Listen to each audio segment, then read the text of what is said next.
Hello everybody, कशा आहात तुम्ही? सर्वजण मस्त असाल, मजेत असाल. मी ओम भैया आणि आज एक नवा अपडेट तुमच्यासाठी घेऊन आलेलो आहे. बऱ्याच दिवसानंतर आपण एमएसटी सिटीवर व्हिडिओ बनवत आहोत.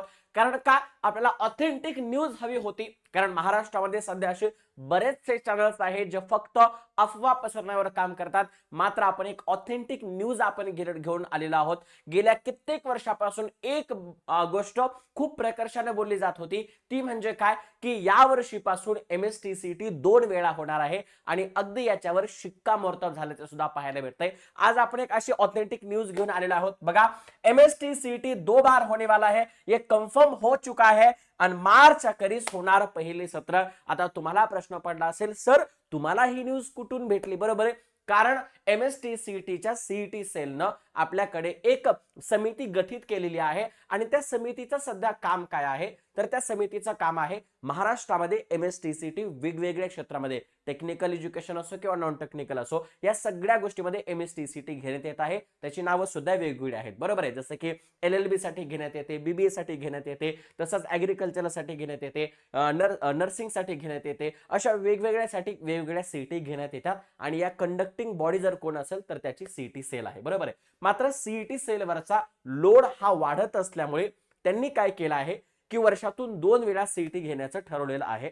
मात्र प्रश्न असा होता की जर जानेवारी मध्ये आपण जर सीईटीचं पहिलं सत्र घेऊ तर तोपर्यंत सिलेबस कंप्लीट झालेला नसतो आणि बोर्डाच्या खऱ्या अर्थानं ज्या आपल्याला काय म्हणतो प्रॅक्टिकल परीक्षा चालू असतात त्याच्यामुळे जानेवारी महिन्यामध्ये अगदी जेई सारखं घेणं कठीण होतं. बरोबर आहे, मग सगळ्यात मोठा प्रश्न विद्यार्थ्यांसमोरचा, पालकांसमोरचा आणि शिक्षकांसमोरचा होता की जर जानेवारीमध्ये परीक्षा घेता येत नसेल तर मग परीक्षा कधी घेता येणार आहे. आणि याच्यावर त्या समितीने उत्तर दिलेलं आहे आणि त्या समितीचं उत्तर आहे मार्च अखेरीस होणार पहिले सत्र. बघा, त्याच्यासाठी आपण एक ऑथेंटिक न्यूज कुठून आणतोय आहे तर साम टीव्ही हे महाराष्ट्रातलं अग्रगण्य असं एक न्यूज चॅनल आहे आणि त्या न्यूज चॅनल वरून आपण ही बातमी बघत आहोत. बघा, न्यूज चॅनल आहे, त्या विद्यार्थ्यांसाठी मोठी बातमी. सीईटी आता 2 वेळा होणार आणि यावर आपण क्लिक करून बघूयात.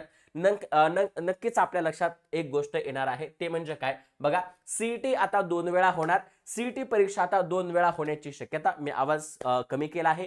जेई प्रमाणे जानेवारी एप्रिल सत्रांचा पर्याय, मात्र जानेवारी मध्ये नाही तर मार्च अखेरीस दोन्ही सत्रे घेण्याचाही पर्याय ठेवण्यात आलेला आहे. म्हणजे सर कशा पद्धतीने होऊ शकतो तर पहिली गोष्ट म्हणजे काय तर मार्च अखेरीस म्हणजे सर 18 मार्चला तर आमच्या परीक्षा संपणार आहेत.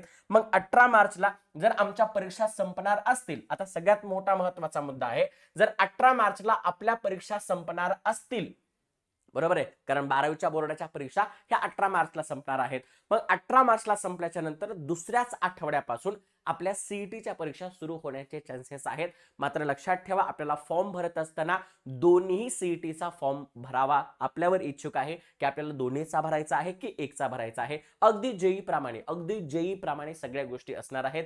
वेगवेगळ्या शिफ्ट वाईज परीक्षा असणार आहेत. सकाळच्या सत्रातली परीक्षा, दुपारच्या सत्रातली परीक्षा, अशा 15 दिवस शिफ्ट चालणार आहेत आणि सगळ्या गोष्टीच्या एमएसटीसीटी 2 वेळा घेण्याचे चान्सेस इथे दाखवले आहेत.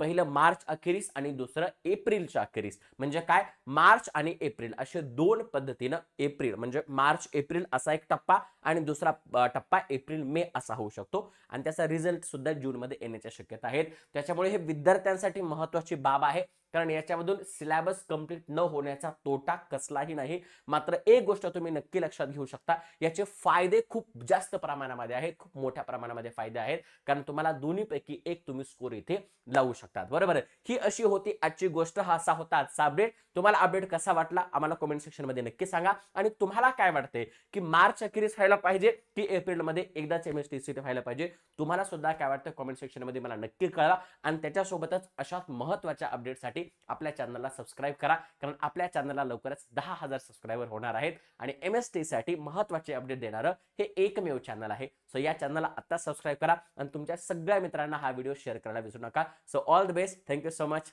डन.